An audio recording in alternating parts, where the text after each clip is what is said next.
Okay, it's 11 o'clock, we should get going. So thank you very much for everybody who's tuning in today. I'm going to be talking to Rhys, who's the manager of Invesco Bond Income Plus. But as usual, before we get there, I've got a bit of news to have a look at. So three things that I've pulled out this week.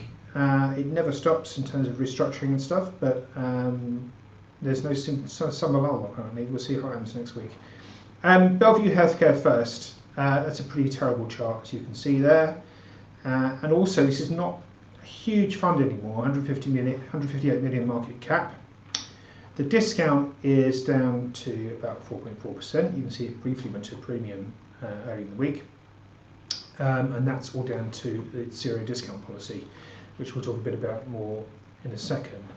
So first off, this week it announced some interim results. They were disappointing, as they have been for a while now. You can see that's quite a long way behind the benchmark. So doubly disappointing because the board had already acknowledged there was an issue. The manager had agreed to make some changes. They're looking to broaden out the portfolio to about 35 holdings, because it's quite sort of high conviction before. There's a whole bunch of stuff that's hit the healthcare sector generally, so it's affecting all the funds in the sector.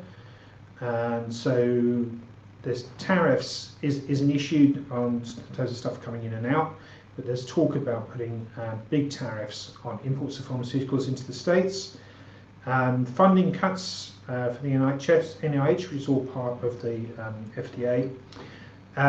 That's actually cutting a lot of clinical programs. So things like drug testing equipment, all of that stuff is seeing big falls in sales.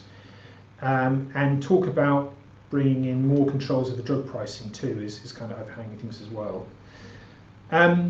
But this is sort of looking at what the fund had in its portfolio at the end of March 2025, and I hope you can read that. But United Healthcare is up there at the top, then BioMarin Pharmaceuticals and down.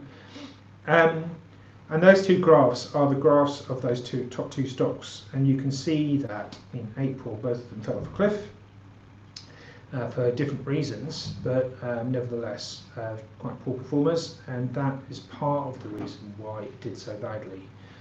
But the thing that struck me is just how different the top 10 is at the end of June to the end of March.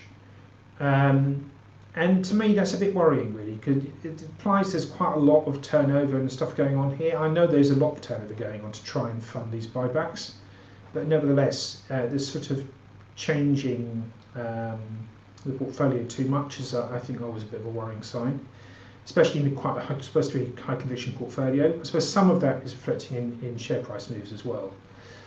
Nevertheless, so there it is, stacked up against the rest of the sector. It's the smallest fund of the sector by some distance now. Ongoing charges aren't too bad, but that's by the by. The yield is quite high because of the way that it runs that. And the discount relatively low because of this zero discount policy. But the performance is just bottom of the pack over almost every single time period now, even worse than Syncona. And that is obviously why things have come to a head. So they've announced a strategic review. They've said that won't finish until Q4, so it's October, but it says only in Q4, so I think it will be October.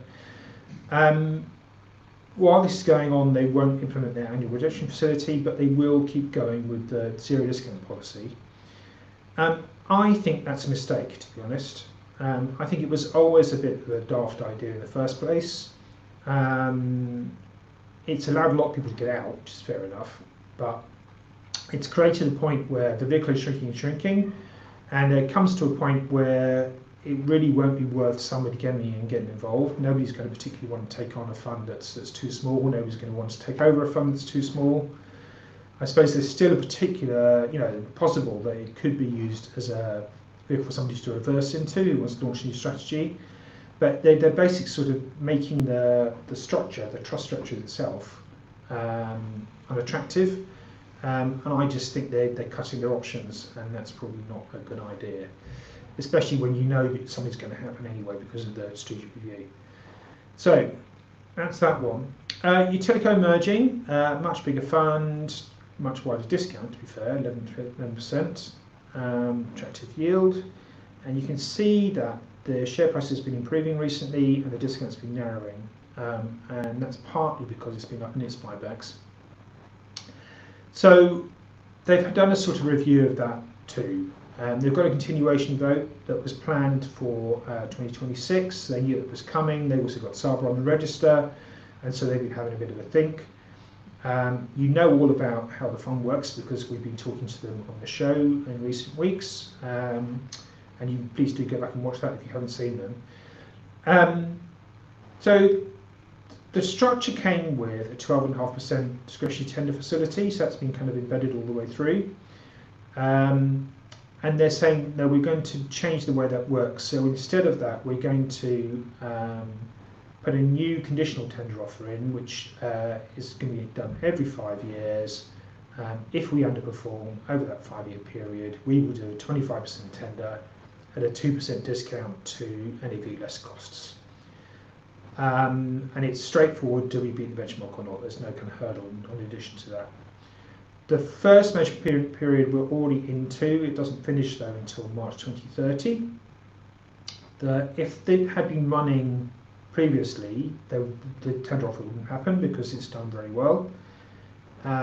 So I think that's all helpful, but it doesn't actually solve the discount issue really, because obviously the point is, and this is one of the things they've been trying to make the point when they've been talking to us, is that it has been performing very well, and that still doesn't seem to be reflected in the way it's trading. They're reiterating that they're going to target progressive dividends. They've been doing that anyway. You can see the dividends going up every year, and you can also see that it's covered by revenue every year as well. It's one of the attractions of emerging markets is they do have really attractive yields, and definitely also in the sectors that it's targeting, kind of utilities and infrastructure and that sort of stuff. So that's entirely doable and not going to be a bit of a strain for it. And they're going to use buybacks to try and get the discount into single digits and keep it there. So shades at Bellevue, but not as aggressive as that, and I think much more realistic. Aiming for a single digit discount on this is doable. It is a big commitment because it hasn't been sub 10% since 2020, so it does imply that they're going to have to put a bit of effort in at the beginning. But it does also imply that there's some upside from the current share price, so that's something to watch out for there.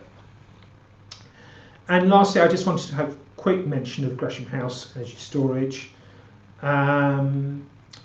Discount on that one, 29%, yield 7. They've been announcing these revenue floor contracts over the last few weeks, and we've talked about what they mean on previous shows. They've just done another one with insurance outfit Markham Bermuda to cover their Enderby project, which is a 50 megawatt, 100 megawatt hour project. It's got 2-hour batteries. These agreements are all for 7 years, so this is a thing that's going to be sticking around for quite a while.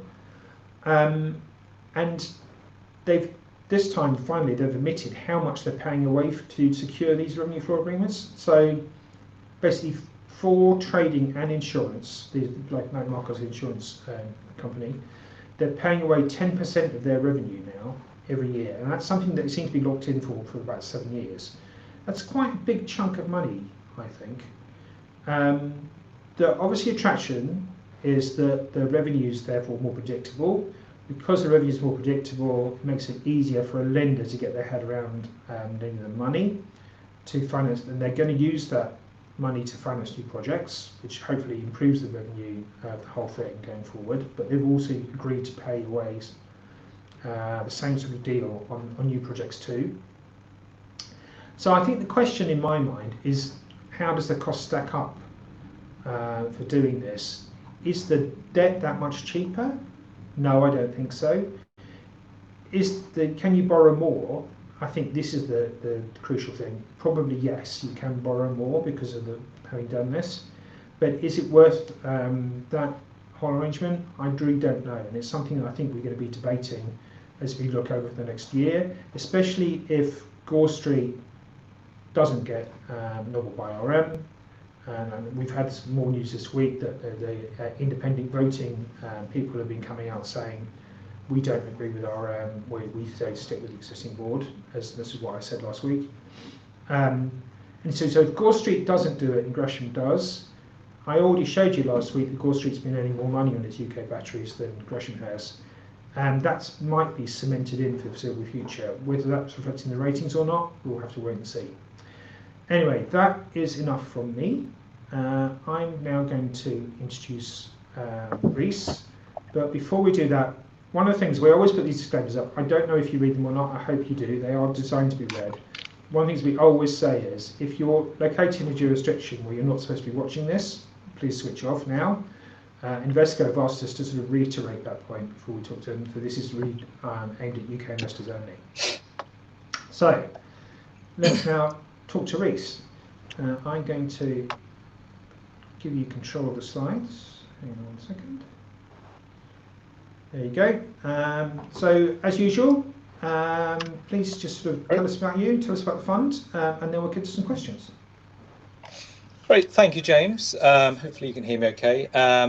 Yes, so my name is Rhys Davies. I'm a fund manager at Invesco, and I've been with the firm for over 20 years. So my background was as a credit analyst, which is the bond equivalent of an equity analyst, and that's still very much a lot of what I do on a daily basis, is thinking about the companies that we're investing in, we're lending to through bonds. So today I'm here to talk about Invesco Bond Income Plus, which is an investment trust. The stock ticker is BIPS, and I'll refer to it as BIPS throughout. As the name suggests, BIPS is a bond fund with a focus on income and on paying that income as a steady level of income for investors. So I've kept this to just a few slides, James, which I hope will give a quick overview of the fund, the markets we invest in. I'll include a few examples of bonds that we own, and then why, hopefully viewers will get a good sense as to why bonds today are a much better place to head for income than they have been for a long time. So starting with BIPS, and I would start by saying it is relatively unusual for a bond fund to be an investment trust. Most bond funds, and there are lots to choose from, are mutual funds or open-ended funds, but only a very small number of bond funds are investment trusts. And BIPS is actually the largest fund in that space. So from an investor perspective, you clearly have that benefit of being able to trade immediately because it's an investment trust. And then from my perspective as the manager, being an investment trust gives BIPS a few more powers which we can use. So namely, that's the ability to set a dividend target, is the ability to borrow sensibly, of course, to enhance returns, and the ability to focus completely on the long term, because an investment trust is don't time when we're investing, say, in a market downturn. So what is BIPS investing in exactly in the bond market? Well, we're buying mainly corporate bonds as opposed to government bonds. These are issued by companies, so many household names have issued bonds which we can invest in. For example, Boots, Morrisons, Center Parcs are all what we would refer to as high-yield bond issuers. Boots recently issued a bond with a 7.4% coupon. That is, Boots will pay the holder of that bond 7.4% per annum for the life of the bond. Morrisons just pays just under 8.8% interest on its bonds. We're also investing in the junior bonds of banks like Lloyds and Barclays, where we can earn similar kinds of coupons to those that I've mentioned.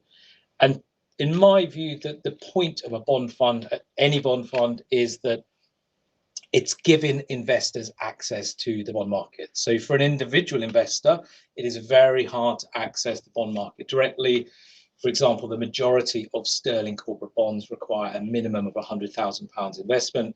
And then when it comes to bank bonds, the FCA actually prevents investment by individual investors into junior bank bonds, which is a whole topic for debate. It's certainly a questionable decision, I think, but at least they can be accessed by investing in a bond fund that purchases junior bank bonds. So BIPS is a collection of bonds from companies like those mentioned, which are all paying this steady level of income. We do make sure that we have this large diversification of bond issuers within the fund. So normally we have over 100 different companies, which is important for a bond fund because our returns are typically come more slowly from income. So we want to spread that downside risk across a variety of companies. I mentioned that one of the powers that BIPS has is the ability to set this dividend target, which means that investors know what to expect. So for the next couple of years, in terms of income, an investor buying today knows what to expect. That target is currently 12.25 pence per share per annum.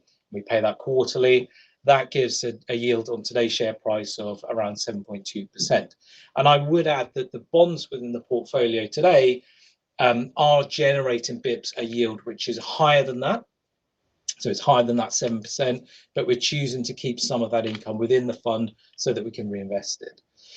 Another important power that BIPS has is that ability to borrow money. I do think that some borrowing, when it's used carefully, it can be a very useful tool. And so for BIPS, it allows us to buy more of the bonds that we like. As of a few days ago, the current borrowing is around 8.5% of the funds on a net basis. Net asset value basis, net of cash. That's a little lower than usual. We typically keep it between 10 and 15%. And when it can be really useful to have that ability to borrow is if there is a sell-off in the market. And bonds do trade in the secondary market. The prices move every day. In 2022, we went through a major repricing in bond markets, and it was not uncommon to see bond prices from good companies falling 20 or 30% or more. So having that ability to increase borrowing at a time like that in order to invest if we see opportunities is a really powerful tool for us to have. And as fund managers, my colleagues and I have over 2 decades of experience of managing borrowing through cycles. Then on top of that, to give investors reassurance, we have a risk team monitoring the fund, and of course the additional scrutiny and oversight that we get from having a board of directors at BIPS.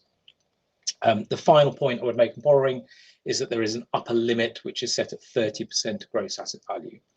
So I will move on to the market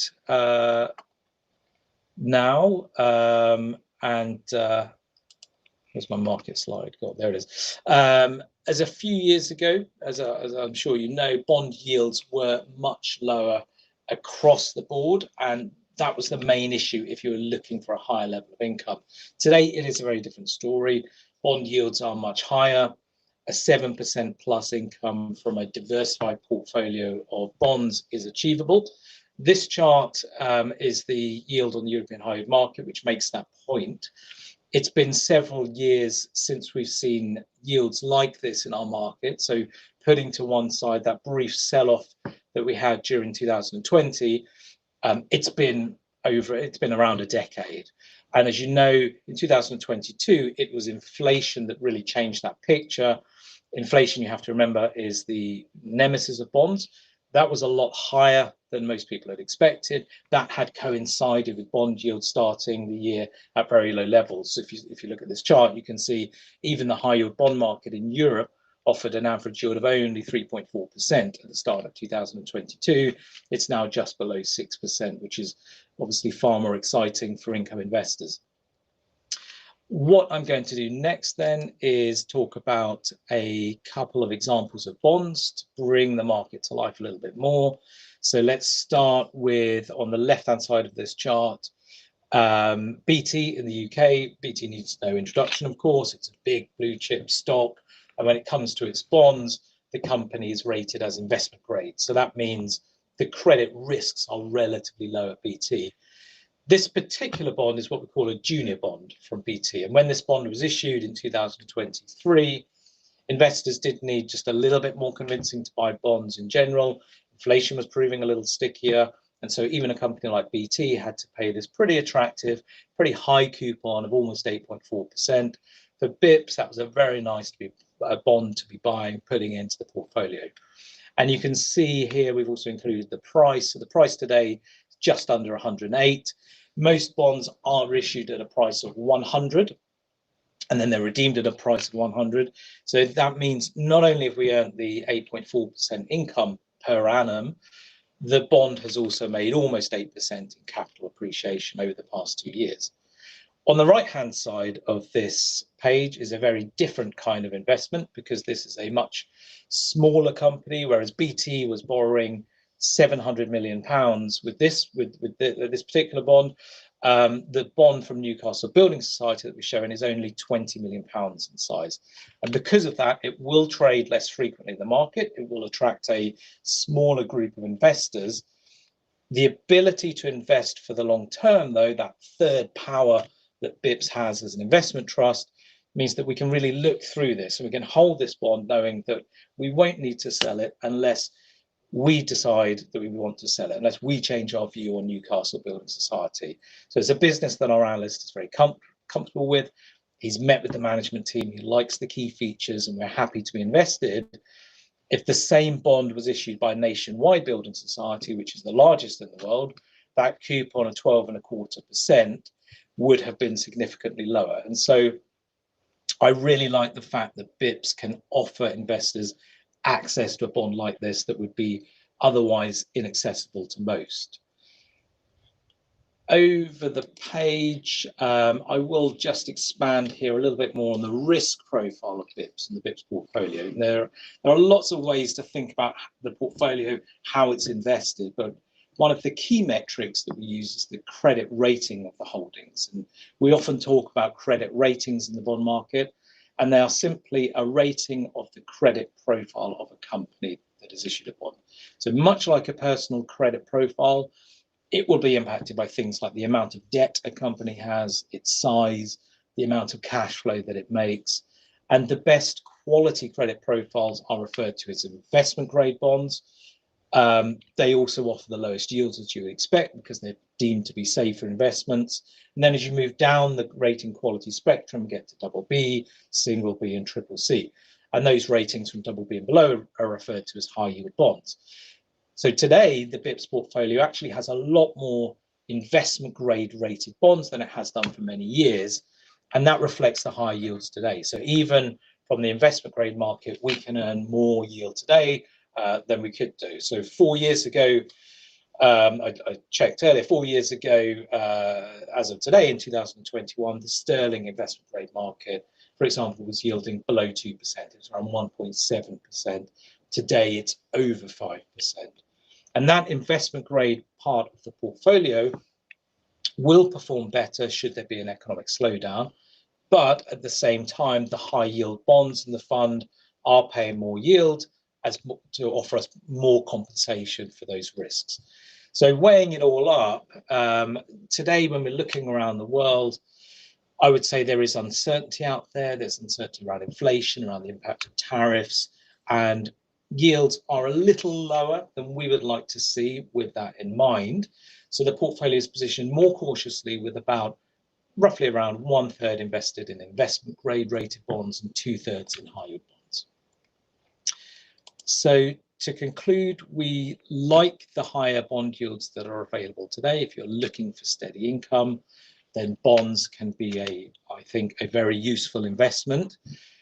The approach that we take with BIPS when we're putting together the portfolio is really about credit selection. We have a team of credit analysts whose job it is to meet the companies we invest in and help us to carefully select bonds for the portfolio. And then it's about diversification, as I mentioned. I've discussed the investment trust structure, but by being a closed-ended fund, it gives BIPS those extra powers, which I really like. So setting a dividend target, using some borrowing, and then this complete focus on long-term investing and not having to worry about potential redemptions or money being taken out of the fund. It's worth mentioning as well that the BIPS share price trades at a small premium to its NAV, which is great to see. But I think more importantly is that it has this long history of tending to remain in a stable range relative to its NAV, which I think for investors is very nice to see. It's very useful to see, and it gives you more confidence in investing. As I mentioned, the dividend target 12.2 5.12 pence per annum is well covered today, and that gives us the confidence in setting that as an achievable target for the next couple of years. So thank you for listening. I'll wrap up there, and I'm happy to take any questions. Great, thank you. Let's just sort of pick up where you left off there. So, I mean, there's a few questions really about how sustainable the dividend is. So, can you just say, one, if rates fell a bit and the yields that you were earning fell a bit, would you maintain the dividend by sort of distributing some capital, or was that just a no-no? And secondly, you know, if rates fell a lot, would the dividend come down? Yeah, good question. So we are, you know, yields are higher today, but they have been falling steadily since that peak in 2023, and they may continue to fall further. It's not quite as clear cut if rates fall, that all bond yields fall. It depends why rates are being cut. If it's to do with a more serious economic downturn, then the riskier part of the bond market yields there will have to move a little higher to compensate people for the additional credit risk. So it's not as clear cut as that, but certainly the direction has been for lower yields, and so we do have to think about the next few years.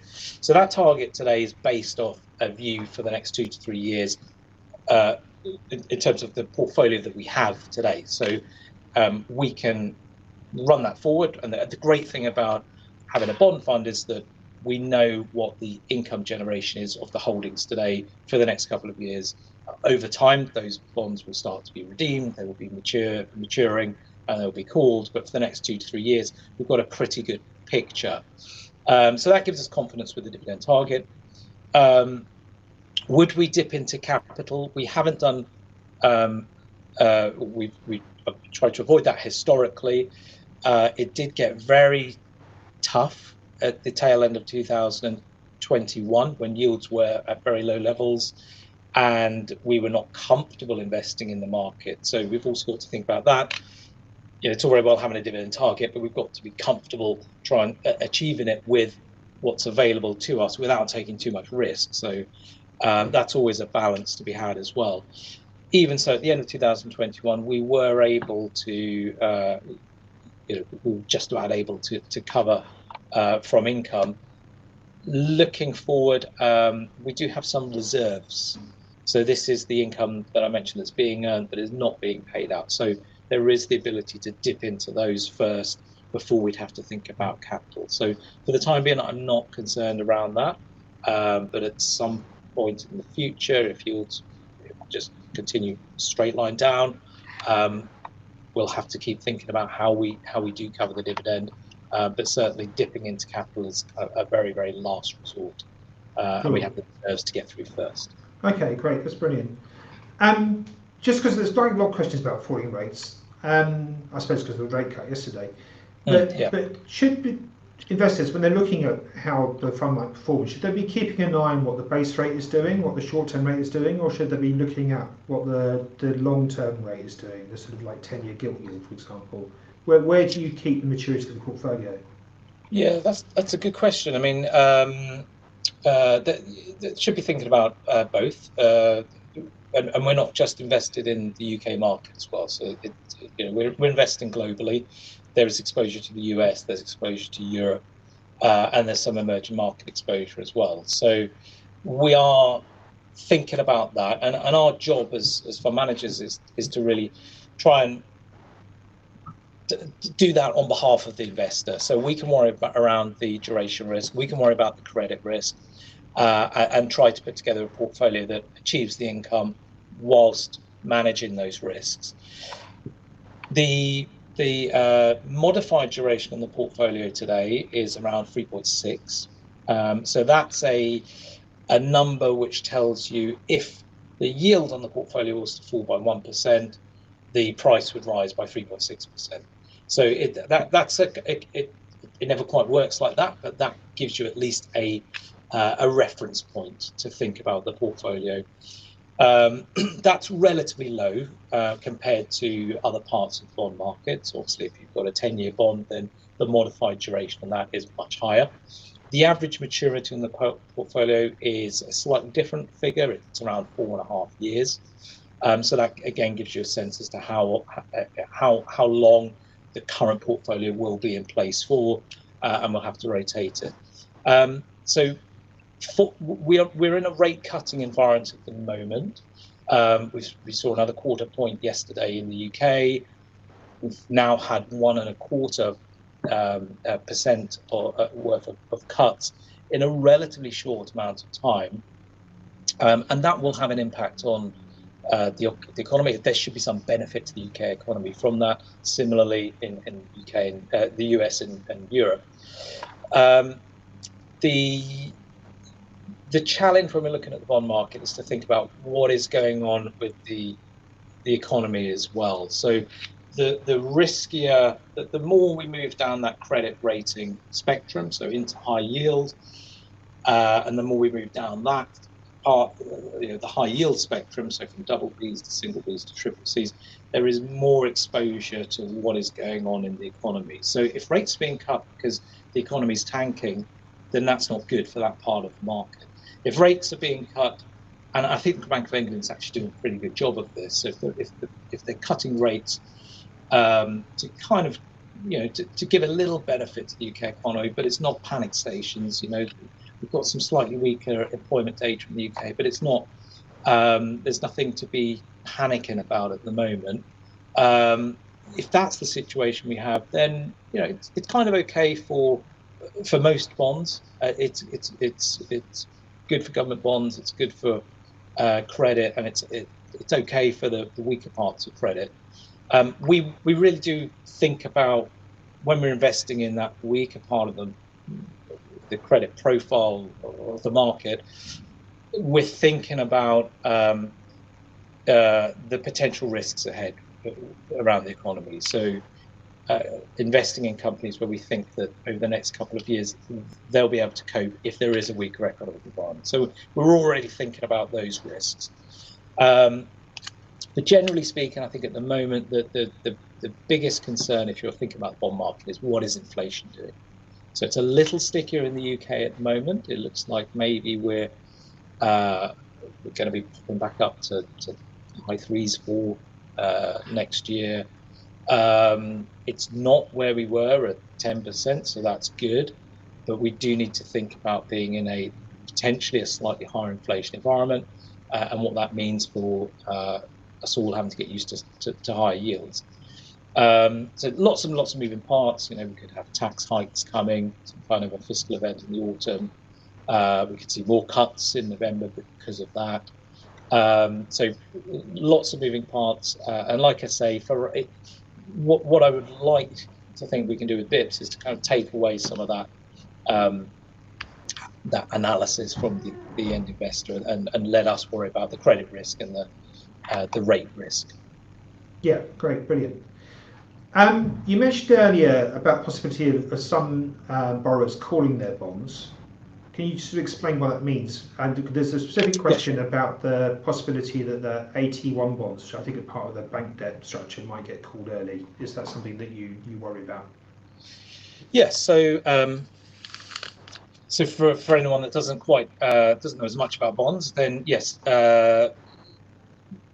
most high yield rated bonds will have a call feature. So that means the company can redeem the bond ahead of its maturity. So a typical high yield bond might have a maturity of 5 or 7 years, which means it's a contract to pay us a coupon for the next 5 or 7 years, pay us an interest rate every year, and then pay us back the money that we've lent at the end of that period. But the company might have a call option on that, which means after 2 years they could redeem that bond. If we're in a world of falling yields, then you see more bonds being called, because that company will call it early and then refinance it with a cheaper bond. They don't. It's not the case that will happen to every bond that is callable. It depends on the situation for the company, the treasury team there, how they're thinking about managing their interest rate risk. Perhaps they don't want to issue a new bond just yet, Maybe they've got a view that they can hold off for a bit longer. There's all sorts of factors, but we will see bonds being called early in a falling yield environment. That creates, reinvestment risk for us, so we have to manage that. Specifically on the bank capital market, it's a slightly different relationship there. So actually, the agreement that we enter when we're lending to a bank, buying a junior bank bond or a CoCo, as they're also known, the agreement is that they will be calling that bond on the first call date. So that could be 5 years, 7 years, or 10 years, and that they will call that on the first date. And if they don't call it, then actually we complain. We don't like it because the original investment is based off it being that a bond that will be called at that point. So we would rather not see bonds from the banks being called at their first call date. Great. Okay, that makes sense. Thank you. Obviously, you've got sort of credit risks in the fund. Have you actually ever had a fund? Oh, sorry, ever had a bond run into trouble and actually default? Yes. I mean, defaults do come. They come with the territory when you're investing in the higher bond market. So yes, we've had defaults in the portfolio. It's not quite as straightforward as that, though. I mean, the first point to make is that an analyst's job is to avoid walking into a default situation with an investment. So they need to understand the cash flows in a company, that company's ability to service its debt, to repay debt, and to be looking for any potential issues on the horizon. But we will also actively add to bonds or buy bonds of a company that are in distress, because as bondholders we can take a company through a restructuring of their balance sheet, and there may be much more value on the other side than the bonds are worth today. So we might buy them at one price, hoping to make actually a decent profit going through a restructuring with that company. And we have experience of that within the team, and that can be a benefit to the fund's performance just on the margin. And so it's something that we actively pursue and put into the portfolio. So I think the best response I can give is that a default doesn't mean a total loss. So sometimes it rarely means a total loss, and sometimes it can present an opportunity to make money for investors. But I think most importantly, that part of the portfolio tends to be low single digits at the most historically. So we're talking 2 to 3% of the portfolio at the peaks. Yeah. Okay. And if you've got a situation where you want to sort of protect yourself, is there hedging that you can do, and do you actually use hedging in the fund? There is hedging. It's always hard to hedge. It's never as simple as it sounds when you think about it, or when you go to put it on, or when you put it on. The hardest part is knowing when to take it off again. So, for example, I put a lot of hedging onto the portfolios before COVID hit, because we were very concerned about what we thought was coming, and we watched that protect the portfolio. And then we watched it also start to the hedge lose value again. And so by the time we took it off, it was probably back to making just a very small profit for the fund. But along the way, we were still very active in terms of buying bonds, and we had cash. Having cash is a great hedge against anything, an event, a sell-off in a market. Because it means that you're ready to put that cash to work. Having the ability to borrow, I mentioned earlier, in 2022, when we saw that repricing in the bond market, having that ability to borrow was actually very useful, because it meant that we could not only rotate bonds that we owned and buy bonds that were looking cheaper, we could also use some of that borrowing as liquidity. So it's not quite hedging, but it's kind of doing the same thing as having cash sitting there. We do use something called a credit default swap, that tends to be so that's essentially taking an opposite view on the market. So you're if you buy a credit default swap, then you are paying a small premium as an insurance policy, and that should move up in value if the market sells off. What we find is that it's a volatility product. So when volatility shoots up in the market, as it did post Liberation Day, the value of that instrument shoots up. And so we did have, because we have this view on yields being a lot higher, but still maybe a little lower than we would like to see versus the potential risks on the horizon. Because we had that view at the start of the year, we did buy some CDS for the portfolio. It was around 5% of the portfolio value. And then when Liberation Day hit, we did take some of that off, but not all of it. And so now that protection is worth less today than it was at the start of the year. It's been a very volatile period from the start of the year. And so we're happy to hold it because we think that there could be some more volatility along the way before the year is out. But I'll go back to my point at the very start. It's tough to put a hedge on, and the hardest part of that is knowing when to take it off. Yeah, exactly. Great. With the gearing, so can you just explain how that works? Are you just borrowing a kind of like floating rate or fixed rates, or? So we will lock in a rate for 3 months, and that rate will be based off LIBOR or Euribor. So it's based off a 3-month floating rate with a small margin, and the margin is pretty low. It's about 0.3, 0.4% at the moment, and we borrow through something called repos, bond repos. So we'll take a bond within the portfolio. We'll go to a handful of counterparty banks that we use.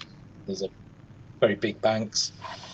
Ask them to give us their best rate for us to borrow money against that bond, and then choose the best rate, and they will lend to us for 3 months.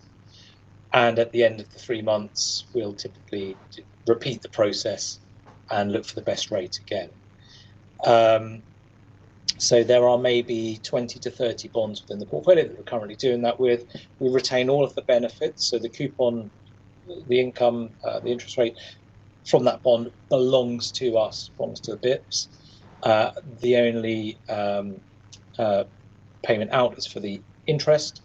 And that is, at the moment, I think we're averaging around 2.4%. So the borrowing cost is around 2.4% in euros on the bonds that we are borrowing against. So the banks will use that bond as collateral. And we've used repos in this way for a very long time. So we've got a long history, a long track record. We've been through periods like COVID hitting, Liberation Day was a much shorter time frame, but when COVID hit, that was a pretty good test of a manager's ability to use borrowing in a sensible way, and we had no issues with access to borrowing or with the portfolio. And we use a handful of banks so that we're spreading that, spreading the counterparty risk, if you like. So the biggest risk that you'd face is a bank deciding that they're no longer going to be lending money via repos. And we've seen that in the past. So some banks have just withdrawn from the market for kind of high-level strategic reasons. So very important to have that diversification. And we have that diversification of issuers that we are, bonds that we are borrowing against. So you're getting quite a big yield pickup between borrowing at 2.5, 2.4, 2.5, something, and then what you invest in. So, yes. So why? Well, what is stopping you from having a lot more gearing in the fund? Well, gearing amplifies the moves to the upside, but also the downside. So when we're more cautious on the outlook, then we'll keep that gearing a little bit lower. So we're below 10% today. That's a figure that's been picked up kind of for the presentation, and at that point in time, for whatever reason, the gearing looked a little lower than it typically is. So I'd like to keep it between 10-12% at the moment. That gives us a figure where we're comfortable that the portfolio we've got is sensible for possible risks ahead. I mean, we don't know what is going to happen, but just having a portfolio that is taking into account the possibility of those risks ahead, so weaker economic environment, that's what I'm talking about, that's quite important for us at the moment. And so having the gearing at the lower end of the range makes sense.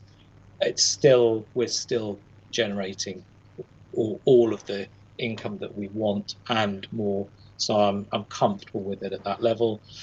If there is a sell-off, and Liberation Day was a good example, actually. It was only a very short space of time, but we were active in the market. So we were buying bonds that had previously been trading typically 5, 6, 7 points higher, from names like Aviva, who'd recently issued a bond.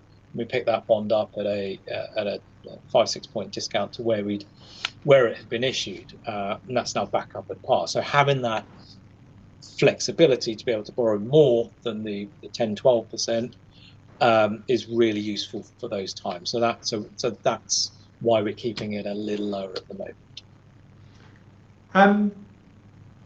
Do you try? Are there sort of specific sectors? Again, we're thinking about things from the equity market normally, but as a bond investor, are there parts of the market that you like more than others?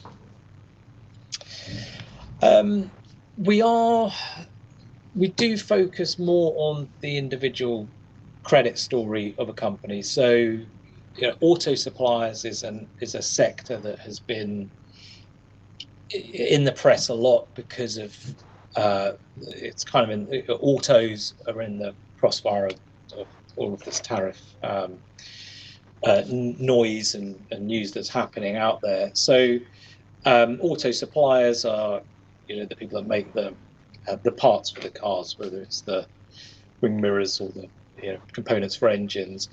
But actually, rather than shy away from that sector as a whole, we've got companies within that sector that we really like because they've got features that are less exposed to what is going on with global auto demand. So we own a company that's the largest manufacturer of lead acid batteries in the world. And when that goes in your car, you need to replace it. And even with EVs, there's still often a lead acid battery in the car as kind of a safety mechanism. So, great business for creditors because it's got this nice, stable, recurring revenues, and we're happy to have that in the portfolio. So that's an example of not shunning a sector because of a legitimate concern about the sector, but really focusing in on individual credits. So more broadly speaking, I'm nervous, a bit more nervous on, say, the chemical sector at the moment. It's tough out there, and it's can be a very cyclical space, and earnings are not looking particularly good from the companies that we follow. So we're happy to take an underweight position, if you like, there. But there isn't anything that is really scary out there at the moment, sector-wise. There are some that we are more wary of, and then we're always finding, even within chemicals, there are some names that we're happy to hold because we think the balance sheet is very strong. It's got a fantastic management team that we really like, that we've known. Ineos, for example, we've known that management team for over 20 years, and they've been a part of the higher bond market for a very long time. So yes, credit first, and then we can overlay a view of the sector onto that. Great, thank you. There's a question, I don't know how you can answer it, but basically, can you sort of draw the distinction between what you do and say what New City High Yield does and what 24 Income does?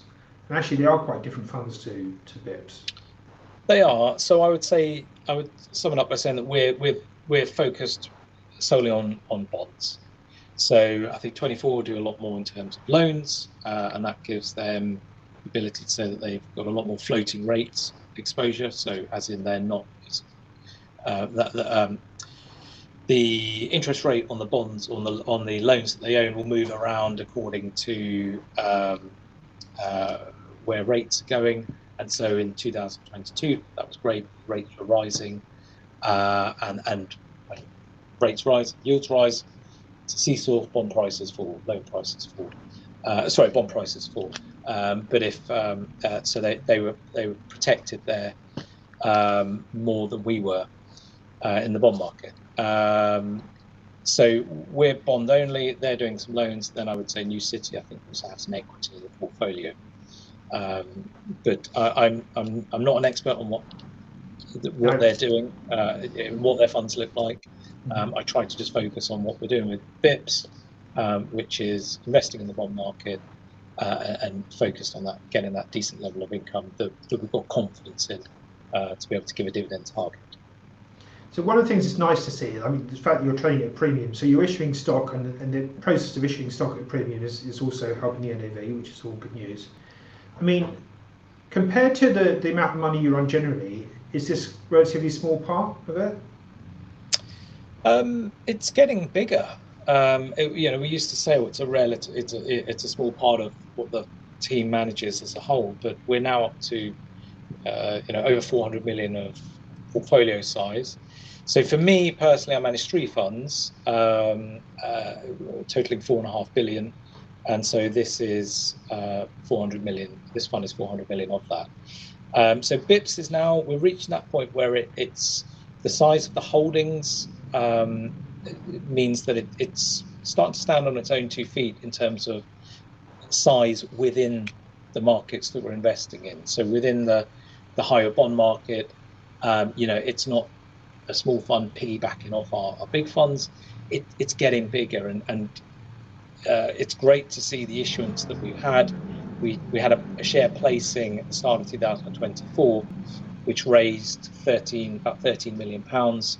That was brilliant. But actually in June and July, across those 2 months, we've raised more than that just through daily dripping into the market through share issuance every 2 to 3 days. So it's great. I think I'm hoping that people understand or are appreciating the steady income that the portfolio generates, the fact that we will manage the credit risk, the interest rate risk, and I think also it's that confidence in the NAV. So part of the reason we trade at a premium is, I believe, because our NAV is marked daily. The bond market is liquid on the whole. People can have confidence in the bond prices that have made up the NAV on a daily basis, and so it's reassuring for investors, and I think that's why we traded at a premium. And we've got some good momentum at the moment in terms of issuance, which I hope stays, because the bigger we grow, then the better the economies of scale for everyone who's invested. This question just popped up about why buy the fund versus a sort of high yield index. Can you just explain the unattractive issues around buying an index of bonds? Yeah, I mean the index. It's not that easy to buy an index, but the difference I think between bonds and equities is that if you buy an index of bonds, then you're buying. But there's no active management going on, but you are pretty much buying that yield today, and that is what you will get in terms of performance. So you might have a bond within there which has a fantastic year. Operationally, its price trades up. An active manager might look to sell that bond to move into something else and to take some profit, whereas an index, that bond will go up in price, and then eventually it will travel back down to 100 at the date of maturity. So an active manager has the opportunity to really take advantage of the volatility that we're seeing in the market. So Liberation Day was a good example. I think we're going to have more periods like that over the next couple of years. So having a fund where we can very quickly shift, so sell some of those better quality investment grade bonds within the portfolio that will move less in the downturn, and then invest those into something, a bond which is traded off more that we really like and is now looking far more attractive. It's having that ability, and then of course we've also got with this fund, we've got the ability to borrow. We've got the ability to use that to enhance returns. So I think there's enough features and being an active fund to kind of stand up and say, well, it does stack up pretty well against what you could get with a passive vehicle. And also the split that we have, that 30% investment grade, the exposure that we have to the bank capital, it would be quite hard to construct that passively, and it'd be quite hard to then manage that in the way that we can. Yeah, exactly. Brilliant. I think we've covered an awful lot of ground. Thank you very much for doing that. Thank you. We've got a performance slide up there, which I'll pause in so people can go back and have a look at it. And the very important disclaimers again. Please do look at those. We always get the question, so I'm going to ask it as we finish up, about sort of skin in the game. So do you have investment in the fund, and is it decent size? I do, yeah.